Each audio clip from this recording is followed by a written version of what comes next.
December 1995. The most powerful men in football sit beneath glittering chandeliers. World champions, European legends, icons. Then, a name echoes through the room. George Weah. For a moment, football freezes. Because this was never supposed to happen. Not to him. Not from there. Not from a slum called Gibraltar in Monrovia, Liberia.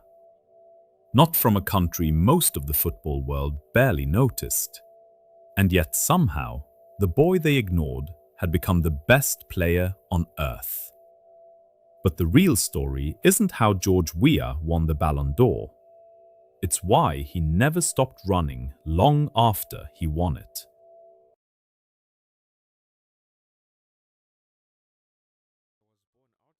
Before the stadiums, before the trophies, before the world knew his name, George Weah lived in a place where survival came before dreams.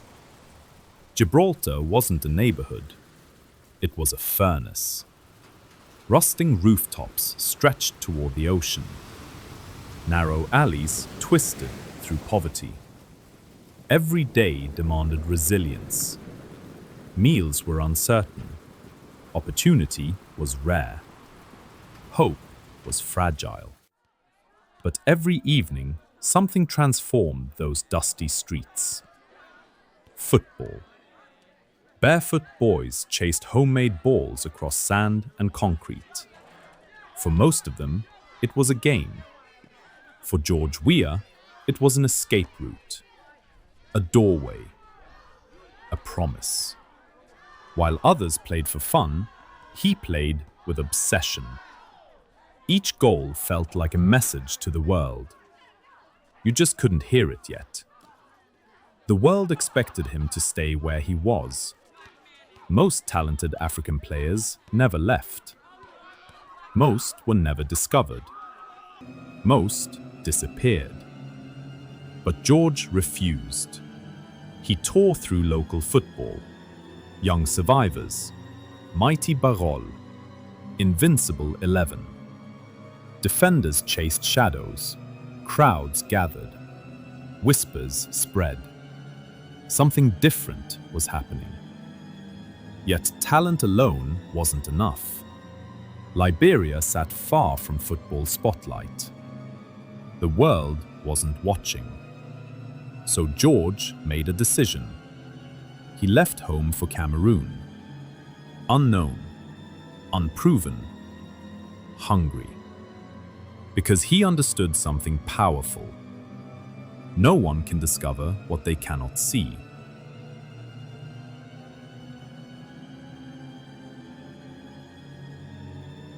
Then fate answered.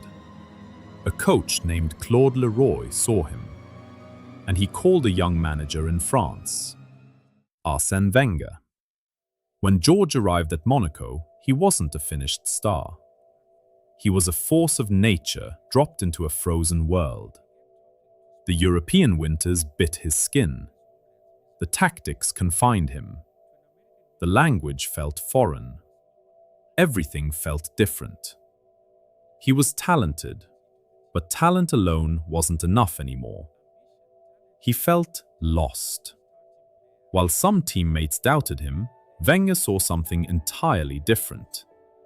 Not a gamble, a son, a future, a possibility. Every night after training, they ran together. While others slept, Wenger coached. While others doubted, George worked. The raw talent was forged into iron. The slum boy was no longer surviving. He was hunting. Within a year, the transformation stunned everyone. The awkward newcomer became a star. Then one of the most feared players in Europe. Goals followed. Victories followed. Recognition followed. Monaco became too small. Paris Saint-Germain came calling. Then Europe truly noticed.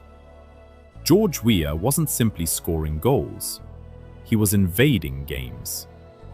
Defenders bounced off him. Midfielders chased him. Crowds rose whenever he touched the ball. And the bigger the stage became, the stronger he seemed. Pressure didn't crush him, it fed him. Every doubt became fuel. Every insult became motivation. Every obstacle became another defender to beat. The world finally saw what Liberia had always known. George Weah was special.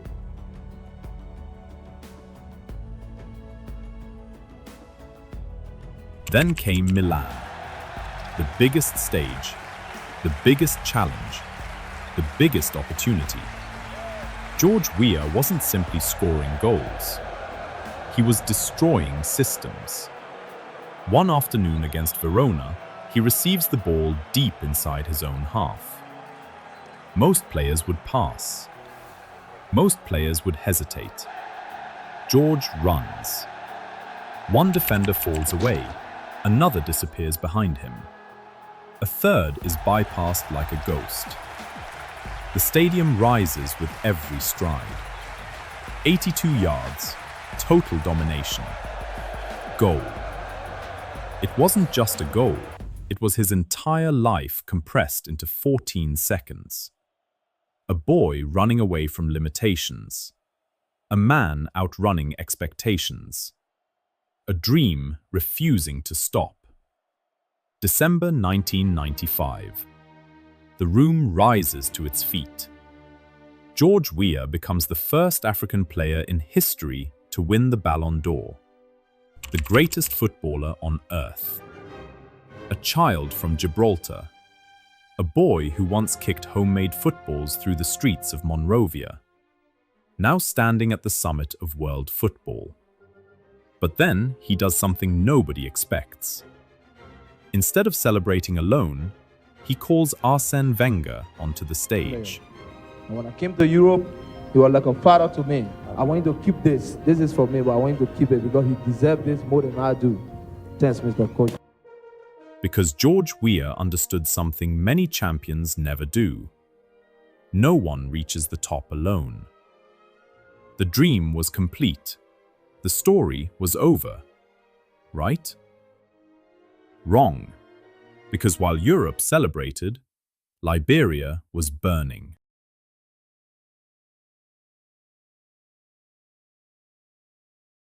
By the mid-1990s, George Weah had achieved what millions only dream about: fame, wealth, respect.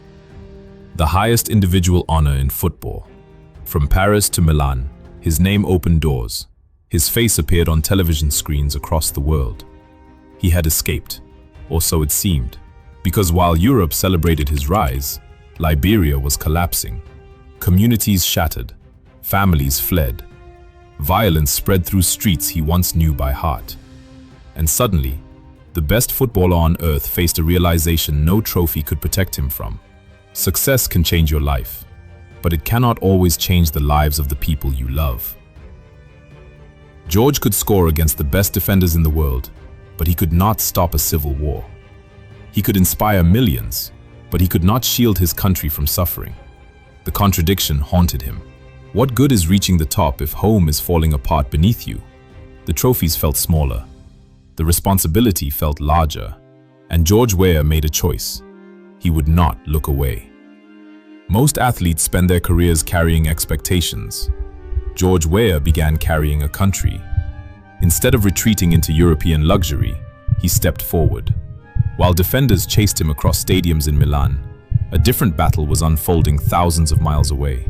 Liberia was struggling to hold itself together, and George refused to become a distant celebrity. He became the primary financier of his nation's football dreams. Using his AC Milan earnings, he funded Liberia's national team, paid salaries, bought equipment, covered travel expenses, kept football alive when much of the country struggled to function. Every match became something greater than sport. For 90 minutes, people stopped thinking about conflict. For 90 minutes, they remembered who they were. And And perhaps that's what George understood better than most politicians. Before people can rebuild a nation, they must first believe it has a future. And belief was becoming his greatest contribution. Not goals, not trophies, belief. But influence creates a strange problem. The more people trust you, the more dangerous you become to those in power. George Weah wasn't a politician, yet millions listened when he spoke. Not because he held office, because he had earned something far more difficult: credibility. As Liberia's crisis deepened, he used his global platform to draw attention to what was happening. He refused to stay silent, and powerful people noticed. Because popularity is harmless, influence is not. Warnings arrived, pressure followed. People close to him suffered. The message was simple: stay in football, stay silent, know your place. But George Weah had spent his entire life refusing to accept the place others assigned to him. And once again, he kept moving forward.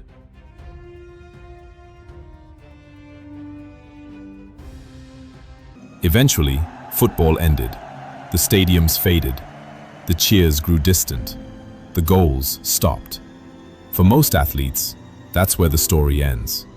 For George Weah, it was the beginning of an entirely different challenge: politics.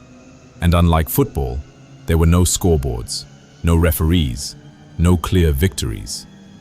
Critics mocked him. They said a footballer could never govern a nation. They said popularity was not leadership. They said inspiration was not competence. His opponent was a Harvard graduate. George was the kid from Gibraltar, the boy from the dirt roads, the outsider. He lost. Then he lost again. Many assumed the dream was finished, that his story had finally reached its limit. So the global icon did something nobody expected. Instead of complaining, instead of blaming, instead of quitting, he went back to school. He crossed the Atlantic and sat in American classrooms alongside students decades younger than him. The former Ballon d'Or winner became a student again, taking notes, studying, learning. He earned his degrees, studied corporate administration, mastered public policy, expanded his understanding of government and leadership. And in a twist few could have imagined, the man who once conquered European football was now rebuilding himself from the ground up. He matched their elite credentials with the same relentless determination that once carried him through European defenders. The footballer was evolving again, not into a politician, into a leader. Years later, Liberia voted again. This time, something had changed. The child from Gibraltar, the boy nobody expected to escape poverty, the footballer nobody expected to conquer Europe, the African nobody expected to win the Ballon d'Or, won. And in doing so, he achieved something even more unlikely than becoming the world's best player. He became president of Liberia. Not because his journey was perfect, not because he never failed, but because every setback became preparation for the next challenge. The same resilience that built a football legend had now built a statesman.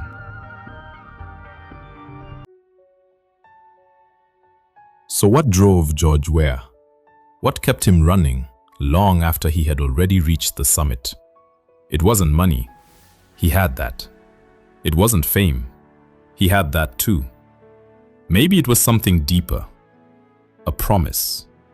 A promise made by a young boy standing on the beaches of Gibraltar, that if he ever escaped, he would come back.